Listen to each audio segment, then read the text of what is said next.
नमस्कार, मैं हूं नीलू।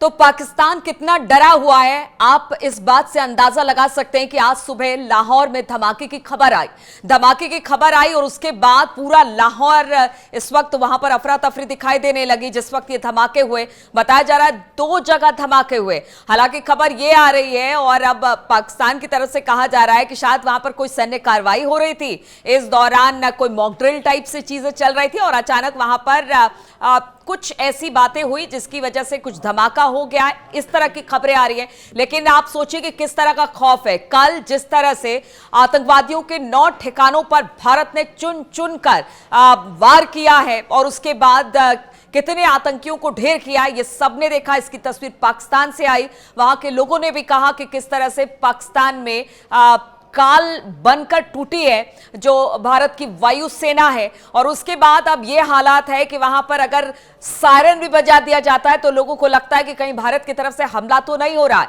इस बीच अब आपको बता दें कि 9 ठिकाने, अभी तो सिर्फ 9 ठिकानों पर ही हमला किया गया है भारत की तरफ से, लेकिन रॉ के मुताबिक 21 ठिकानों की लिस्ट जो कि पाकिस्तान में है, जहां पर आतंकी लगातार जो आतंकी संगठन है वो पाकिस्तान की सरजमी से काम कर रहे हैं। वो 21 ठिकाने, अभी तो सिर्फ 9 ठिकानों पर भारत ने हमला किया है। अभी तो 12 ठिकाने बताया जा रहा है कि और बाकी है जिस पर भारत की तरफ से हमला किया जाएगा।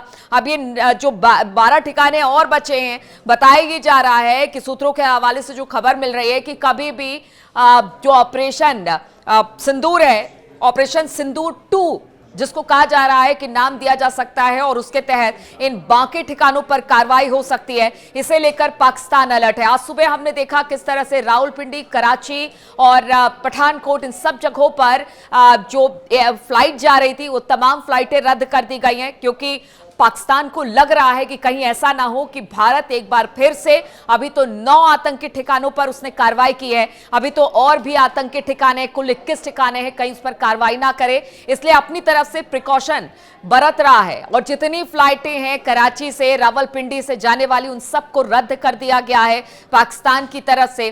साथ ही साथ हम आपको बता दें कि रात भर जो कि जनरल है मुनीर, वो अपने हेडक्वार्टर में रहा है। बताया जा रहा है कि उसे आशंका थी कि कहीं ऐसा ना हो कि एक बार फिर से भारत की तरफ से भारत की वायुसेना काल बनकर आतंकवादियों पर गिरे। कल एक तस्वीर सामने आई थी जहां पर आतंकवादियों के जनाजे पर राष्ट्रपति, प्रधानमंत्री, जनरल, सबके फूल जो थे वो श्रद्धा सुमन के तौर पर अर्पित किए गए थे। जनाजे की नमाज में एक बड़ा इंटरनेशनल आतंकवादी भी शामिल था, जिसकी तस्वीरें भी सामने आई है।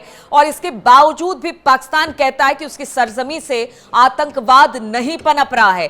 बार बार अगर बात की जाए, सूचना मंत्री की एक इंटरव्यू में देख रही थी, उसमें कहा उनकी तरफ से गया कि देखिए किसी तरह का कोई आतंकवाद नहीं था, रिहायशी इलाकों पर भारत ने हमला किया है और इसको लेकर हम कार्रवाई करेंगे। जब उनसे पूछा गया कि आपके खुद के मंत्री कहते हैं कि आपकी सरजमी सर आतंकवाद को बढ़ावा मिल रहा है, तो उस पर कहते हैं कि नहीं, कभी किसी समय में आतंकवाद को बढ़ावा मिल रहा था।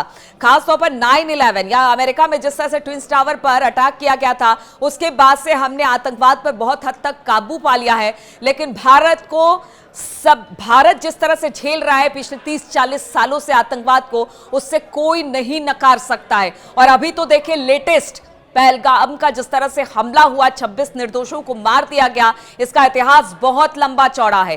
कल जब सेना की प्रेस ब्रीफिंग हुई तो शुरुआत एक वीडियो के साथ की गई, जिसमें चाहे वो संसद पर हमला हो, अक्षरधाम हमला हो, या फिर उरी का, पुलवामा का अटैक हो, पहलगाम का अटैक हो, हर वो तस्वीर दिखाई गई जिसमें पाकिस्तान का हाथ था।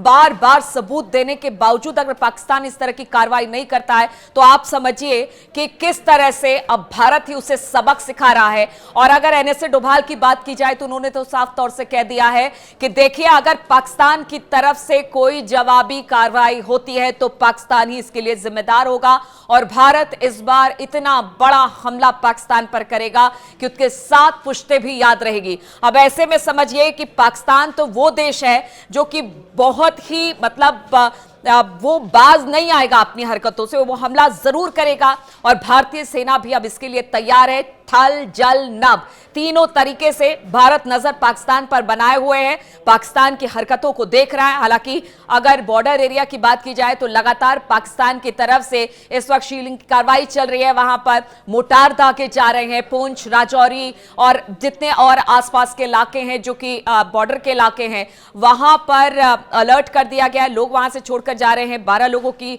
अब तो शायद तादाद बढ़ गई है, 15 लोग हो गए हैं जिनकी जानें भी चली गई हैं। अब इसी को लेकर एक बैठक दिल्ली में भी चल रही है। एनएसए डोभाल प्रधानमंत्री से मिले हैं। सेना सुरक्षा, जो सीमा सुरक्षा की बात हो रही है, वो भी प्रधानमंत्री को बताई गई है। लेकिन भारत की नजर है इस नापाक पाकिस्तान पर, और वो अगर किसी तरह से कोई बड़ा कदम पाकिस्तान उठाता है तो फिर उसका बड़ा जवाब भारत की तरफ से भी दिया जाएगा।